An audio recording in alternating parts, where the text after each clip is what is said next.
This is a sheep head on noodles, served with a side of horse meat, a dish known as Beshbarmak. I found this dish in a country that some say has the worst food in the world.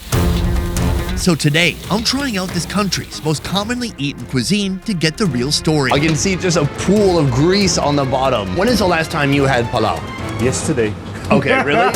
And by the end of this video, Sheep that's cooking in its own juices. we'll learn if Kazakhstan is misunderstood Oh no! or if they truly have the worst food in the world. Give it a little bit of a sniff. No. It smells like a pasture. But first, an appetizer. Bekruz, welcome to Kazakhstan. Thank you, man. Glad to be here. Now, I've been to Central Asia twice before, but each time it was with you in your home country of Uzbekistan. Nice. But this time, you've come with me here to glorious nation of Kazakhstan. Central Asia consists of Uzbekistan, Turkmenistan, Tajikistan, Kyrgyzstan, and the biggest, most toured country in this region, Kazakhstan. Have you been to Kazakhstan before? Many times. It's a very lovely country, and for me, it's really important for you to see all the different types of Central Asia, because for many people, they hear Stan, they think it's all same. It isn't. So I think it's a great opportunity to educate people. And we're starting with this. Manti, yeah. Gotta say, looks a little bit like a dumpling. From Tibet all the way to Korea, this is a food that may look familiar. Here at Sanim Restaurant, it starts with a wrapper made with wheat flour, eggs, oil, and salty water. The number one factor that dictates the cuisine and the culture and all similarities are the Silk Road. From ancient times, all the spices, all the culture were intertwined. We share a different version of more or less like a parent cuisine. Mix the dough, let it rest, then stuff it with one of two filling options. Manti version 1. The filling is a simple yet flavorful mix of onion, black pepper, and beef, all wrapped in a thin sheet of dough. For Manti version 2, this restaurant creates a unique twist by adding pumpkin. Finally, the Manti are steamed in stackable baskets, just like Chinese dumplings. Here's the hard truth. One of the reasons I wanted to come to Kazakhstan is because I heard, sadly, that Kazakhstan has some of the worst cuisine in the world. Okay. Now, who did I hear this from? I saw this on a Reddit post on the Kazakhstan subreddit written by a Kazakhstan gentleman. Oh. And he wrote this. Kazakh cuisine, one of the worst cuisines in the world. Our food is bland, doesn't have enough spices, it doesn't have enough flavor, and that it's overall boring. I think it's a good argument. However, there is certain elegance in the simplicity of Kazakh cuisine, I find, because we're talking about like a nomad tribes. The people are going from place to place, they don't have time, they eat to live, they don't live to eat. Right. So it's more simple, it's very high protein, but I don't know, I enjoy this cuisine. Boom. They're huge. They look kind of juicy inside. It seems like there's meat inside and a little bit of meat juice. But do you just take it in one shot? It's too big for me. That's what she said. Yeah. Oh my God, it's delicious. This is amazing. It's really good. Wow, the minced onion has so much flavor. The beef is so juicy. The wrapper on the outside, it's a bit chewy. It's got some nice bite to it. My personal record, 27. Really? In one These sit, are big. I took 27. They were so good. Here we also have one made from pumpkin. That's good too. Yeah, it gives a little sweetness. Yeah, just a bit of sweet, starchy pumpkin inside, but otherwise it's that same juicy beefiness. I call it pumpkin ice latte for real men, you know. Right? By the end of this video, we'll be trying the national dish of Kazakhstan, topped with an entire sheep's head. This is all part of my ultimate mission, to see if Secure Fondant 9549 was onto something. But first, we're teaming up with a local to learn the intimate ins and outs of Kazakhstan's controversial cuisine. You've joined us at just the right moment because we're in the middle of cooking one of the iconic dishes of Kazakhstan. But this dish, it goes by a few different names. How do you call this? In Kazakh, palau, but in Russian it's mostly known as plov. Okay. So all you need is plov. All you need is plov. Meet Kazakh local Anuar. He's an actor, content creator, digital nomad, and musician. When is the last time you had palau? Yesterday. Okay, really? Yes. You know, I've had this dish before in another country. But I'm curious if this is any different than what I've experienced in the past. Нет, морковьтан тұрады, сарымсақтан тұрады, лазер рисінен тұрады. So basically, But did he just tell you the recipe? yes. In 5 seconds? Yeah. Oh my God. Chef Nurlan oversees the kitchen operations at Navat Restaurant. So for cooking palau, we use meat, carrot, onion, and rice. The dish starts with the meat. fried up in a generous pool of oil. But here's the thing, that oil will remain in the dish, soaking into every ingredient as our food cooks. What is the go-to meat that people are usually having with palau here? It's beef and lamb. What kind of meat do we have in this one right here? This is mixed 50-50, lamb and beef. I didn't know you could do that.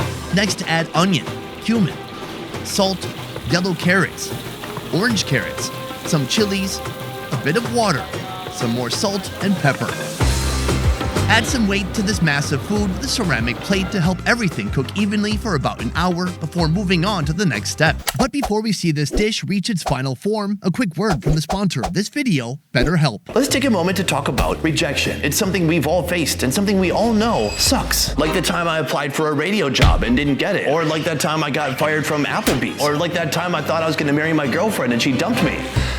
Yes, those are all things that happened to me. Rejection can really knock you down, but it doesn't have to keep you there. The sponsor of this video, BetterHelp, is here to help you bounce back. They connect you with licensed therapists who are experts in helping people navigate the pain of rejection, turning it into a stepping stone instead of a stumbling block. Their licensed therapists have years of experience guiding people through tough times, so you know you're not alone. Imagine having someone in your corner who gets it. Someone who can help you process those feelings of rejection and teach you how to move forward with confidence. That is what BetterHelp offers. You can connect with your therapist through phone, video, or even messaging. Whatever makes you feel most comfortable. All you have to do is fill out a quick questionnaire to match a therapist who fits your needs. BetterHelp will make that connection quickly, usually within 48 hours. Then, if you're not feeling the vibe with your therapist, you can switch and at no additional cost. So, are you ready to turn rejection into resilience? Visit BetterHelp.com/BestEverFood and use the code BestEverFoodReviewShow to get a special discount on your first month of therapy. Don't let rejection hold you back. Take the first steps to bouncing back by going to BetterHelp.com/BestEverFood today. Now, back to the show. Make it from beginning to end. How long does it take? 3 saatin içinde. 3 hours you can cook this meal. Next, the rice is added, followed by a sprinkle of cumin. What is it that folks in Kazakhstan love about palau? You can feed a lot of people. You can eat it 2, 3, or 4 even days. That's a good ROI. I like that. After enough time has elapsed, the chef begins the final phase of cooking. As he's mixing it, you can see the carrots kind of come to the top. It looks very heavy, but it looks super delicious. Right now, he's essentially making a pyramid. What is the purpose of this step right now? Өйткені ристерді ортасына жинаған кезде It's making a special technology for quick cooking the rice. So when they do it with this, like in 10-15 minutes, and It's done. Yes. I've never seen that before. Once that's done, the meat is taken out and chopped into bite-sized pieces. But that's not all. The dish we're trying today has a sausage of mysterious origins that will soon be revealed. Until then, the assembly begins. First, the rice creates a carby foundation.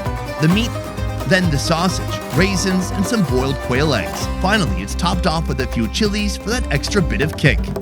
I don't want this whole video to be comparing the food between Kazakhstan and Uzbekistan, but just for this one food. I went with Bekruz to this market where they had a Kazan that was like 4 meters wide, like 12 feet of Kazan. And they're just dumping in animal parts and sheep and carrots, hundreds of pounds of food, and it blew me away. And so now we're trying the Kazakh version of that. As self-proclaimed world best plov expert, I can say that it looks pretty great. If sausage is on the top of the plov, it means festive plov. It's not just daily plov. The sausage stands out for many reasons. One is because of what it's made out of. It's made from horse meat. Nice. Should we give it a shot? Yeah, we've been horsing around for too much.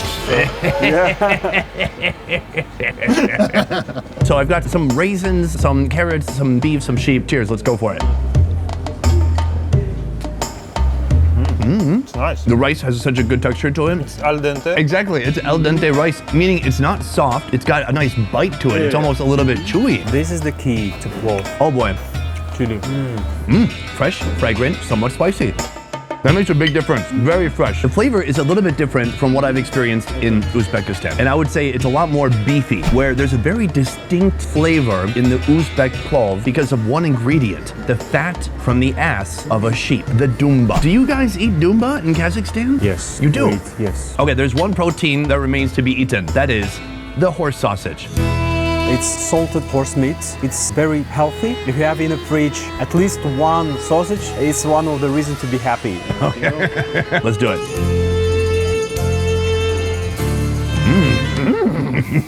That's unbelievably good. It tastes strongly of cumin. The fat inside just melts on your mouth, but then the protein section is very lean. So it's a wonderful combination. That's great, my man. In my country, we just use horses for like riding around on. You are not using it to its fullest potential. Exactly. I mean, are you aware that Americans think that this is a very strange, exotic food? Of course I know, yeah, because I hear it all the time. But the thing is that it's nomadic culture, yeah. How you can survive in these deserts to have your food all the time with you. We can talk about this debate when animal finishes and when pet starts. In every culture has a different understanding. Okay, isn't a cow cute? Yeah. I mean, cow is cute. Like, and what makes the cow less of a horse?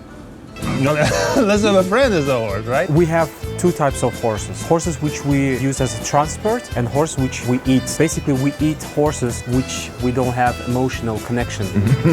People sometimes ask me how you can eat it's like you eating your dog, your friend. No, of course, friend is friend. You use it till he's dying. With appreciation. That's what I do with my friends, like Bekruz. I will use Bekruz till he dies. I hope you're not gonna turn me into sausage. Everyone likes dumplings and everyone likes rice. But now, Bekruz and I will take on some truly challenging traditional Kazakh foods. Give it a little bit of a sniff. No. So far today I've had Manti, I've had Plov, but now I'm stepping truly into the unknown. I don't even know how to say their names. This is Syrne from sheep. Syrne. Yeah, good. This next dish, it's lamb meat, slow cooked entirely in its own juices. Beginning with a special ingredient you won't find at your neighborhood Applebee's. First of all, I saw on the Kazan, they were lining it with what looked like caul fat, like the fat webbing from inside the sheep. Why do you put that there? Eldar is the chef here at Qaimaq Restaurant, where he specializes in traditional Kazakh, Uyghur, and Uzbek cuisine. It's isolation from Kazan, keeps meat from not burning, and then the liquid of the meat is not touching the Kazan. It gives a chance to boil long time. After spreading out the caul fat, our chef places the lamb meat, already seasoned with salt and pepper, right on top. Next, a generous amount of onion and green onions are added, followed by another layer of lamb meat. This layering process is repeated once more before topping it off with a final layer of onions and one special ingredient, lamb stomach. Is there something that's special about the stomach? Is that a prized part? It's very famous and popular, but the thing is, you need to clean it very accurate, maybe 10 times of cleaning. Nowadays, Kazakhs, they're using Coke for cleaning inside, yeah. What about Diet Coke? I don't know. Because if that works, I've got the cleanest stomach ever.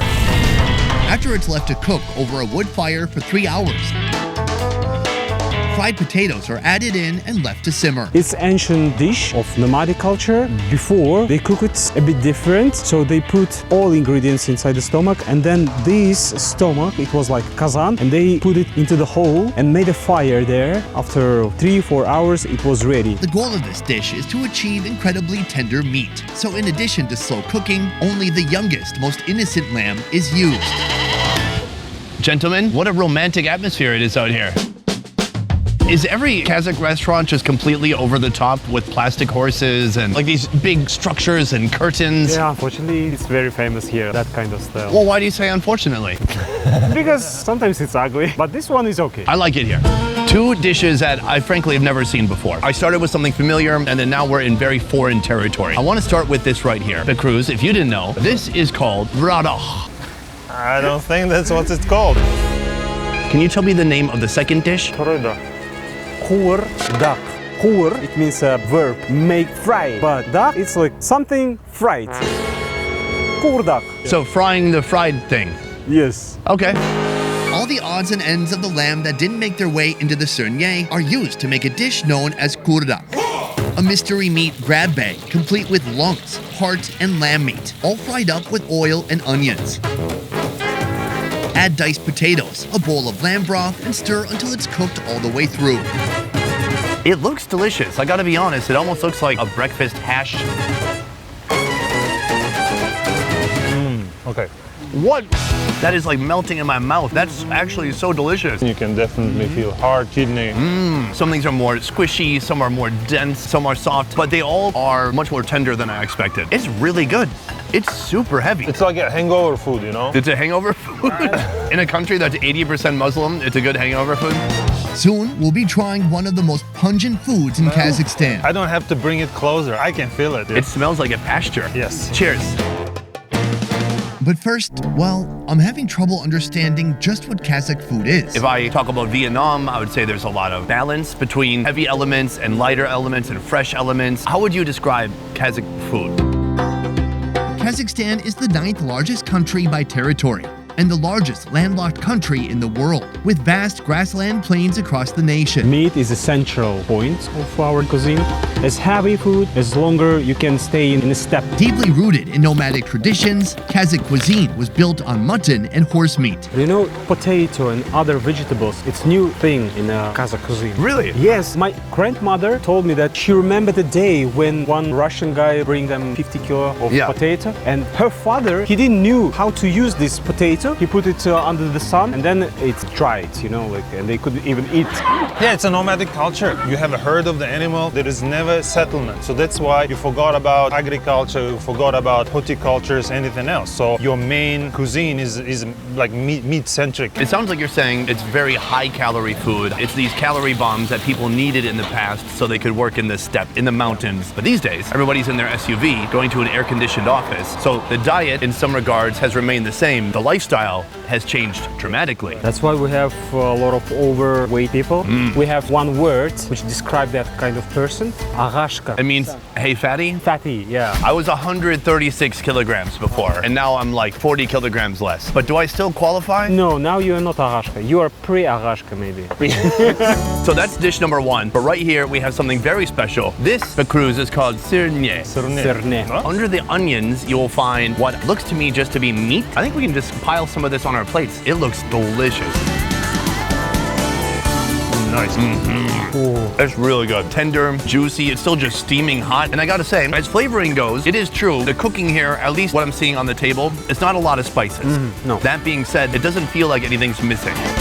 We have our final food right here, the stomach. I mean, it looks wild, right? Yeah, I mean, you can always like smell. I don't have to bring it closer. I can feel it. It smells like a pasture. Yes. Cheers.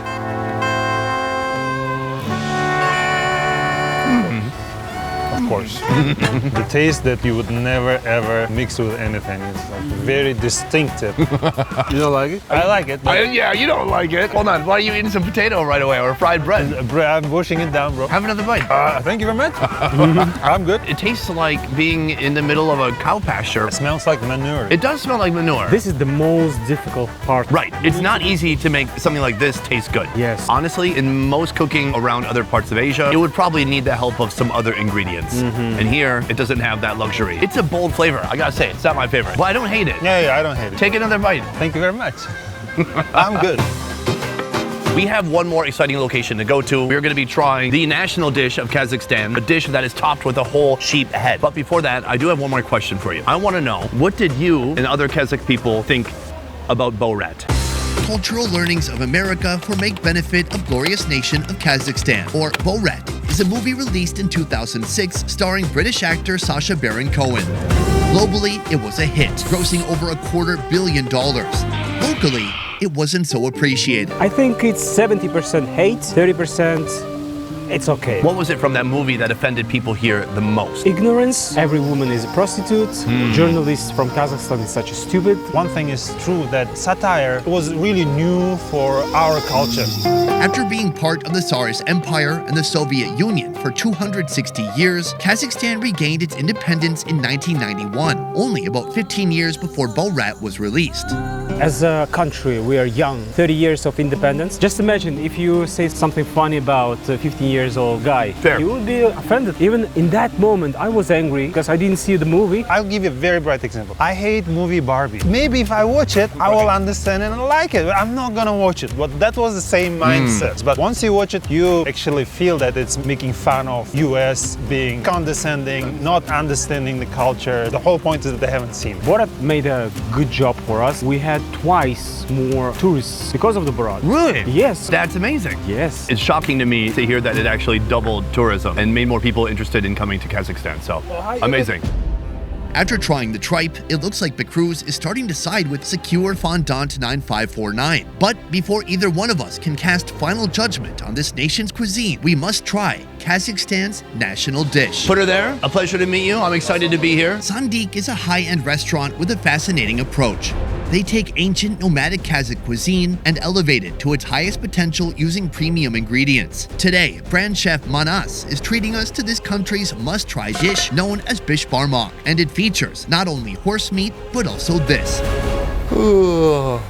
This is, sorry, I should have done that. To make this dish, freshly made kazi, or horse sausage, is boiled along with dried horse leg meat and aged meat, also from a horse. The sheep head is boiled in a separate pot with salt. Why does this go on top of the Beshbarmak? It's such a random body part. There is one legend. One of Kazakh knight was in the prison of the enemies. There was one type of tortures is giving one ingredient of food. And if human eats only one ingredient, like meat, after a while, he will be crazy. And this guy, he was very smart and he said, okay, I will eat only head of sheep. But why? Because this part of the body has all minerals and vitamins, so he could survive for a long time. Because of this, they give him freedom.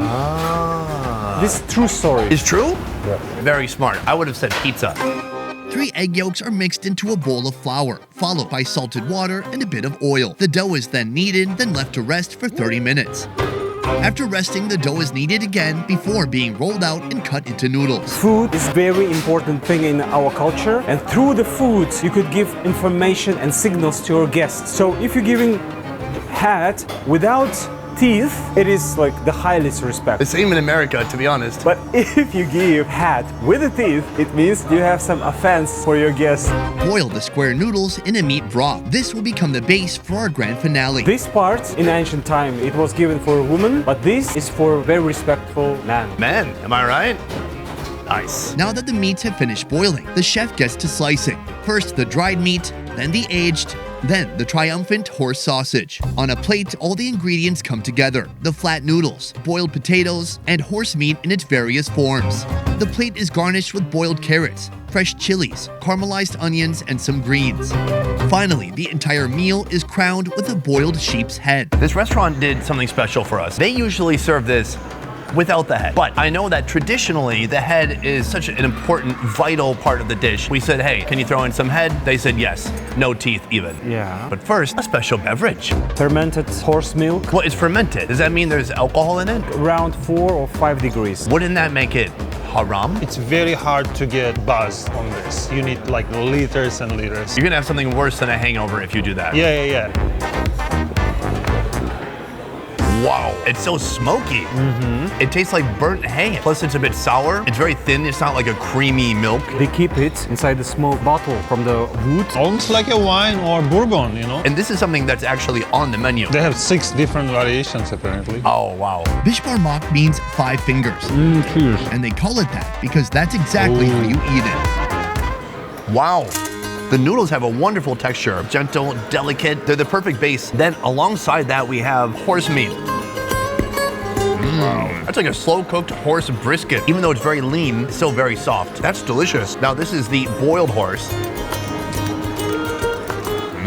I like horse. It's stunning. It's so good. I can't believe it. It's blowing my mind. You know, me 5-6 years ago, when I was newer to trying food around the world, I would have been a little bit more inhibited, scared, intimidated. But now I enjoy it with the full passion of my being. So right now we're left with the head. What's the aim here? What are we after? By tradition, the head is given to respectful guests. I'm fine with that if you are. Yeah, absolutely. Who wants an ear? Okay, I take. All right, here you go, my man. 1 ear for you. Bekruz, this is a pile of snout and skull meat, pretty close to the cheek. There you go. Oh. This is a tongue. Can I eat the tongue? Everything is eatable. Gentlemen, cheers. That's honestly pretty dang good. It's good, but it's so oily. Better than the sheep stomach? Yeah, 100%. I gotta say, the tongue's pretty dang good. It's really broken down, tender. I want you to eat the eyeball, bro. Okay, fine. I'm gonna just, like a crowbar. Oh, you know what? I can just use my finger. I can just pop it out. Oh, no. Yeah, boy. Oh, that's something. Your eyesight will become better, bro. Here I go. You know, I just realized this has 2 eyes. Yeah, I'm not eating it. My friend, cheers. For the glorious nation of Kazakhstan. I'm pretty good. As bad as I thought. Super oily. Super oily, yeah. I can't even tell where the eye began and the muscle ended, and there's a bunch of nerves and wiring, tissue. Not bad. I gotta say, I'm pretty impressed with this meal overall, but I have to reveal something to you now. I need to confess. I started today with the assumption that Kazakhstan may have the worst cuisine in the world. Is it truly bland and flavorless and lacking variety? Now, I can say the food does not have a ton of spices, but I think the cooking here really centers around pure ingredients and natural flavors. And I think that's the strength of the cuisine. They're using stuff like horse meat or sausage or noodles just soaked in this animal oil, and it already contains a ton of flavor. It doesn't need a bunch of other ingredients. And so in the end, I thought pretty much everything today was delicious.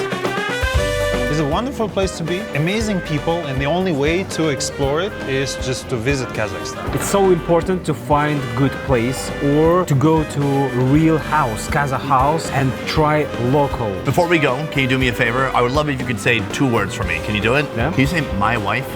My wife? That's pretty good. My wife! Okay! I'm so sorry. Hungry for more fun food videos? Join me at more Best Ever Food Review Show, a channel that's unfiltered, raw, half the quality, and twice the fun. Can you walk away and come back? Oh, look, the server. Subscribe now and you probably won't regret it. So far, I'm 2 for 2. I've had the Manti and I've had the PALAU, but I'm ready for more. Louis too? Let's go. It's full of every odd and end from the sheep you can imagine. From the lungs to... Testicles? No. For sure, no. For sure, no. I hope. We did eat testicles once. I think so, yeah. It was a great experience. You're gonna cut this. That's what she said, so... Okay. Is it your first time of eating horse meat? I've had horse almost on every continent at this point, except for Antarctica, but I will go back. Do you know about the history of this dish and how this dish came to be? Вообще, как бы изначально полностью засовывая все мясо и готовили на пастбищах, переселяли с одного пастбища, грубо говоря, определили скот, когда другое стадо закрывали. A lot of history. There are more than 80 recipes of plov, Azerbaijan plov, Caucasian plov.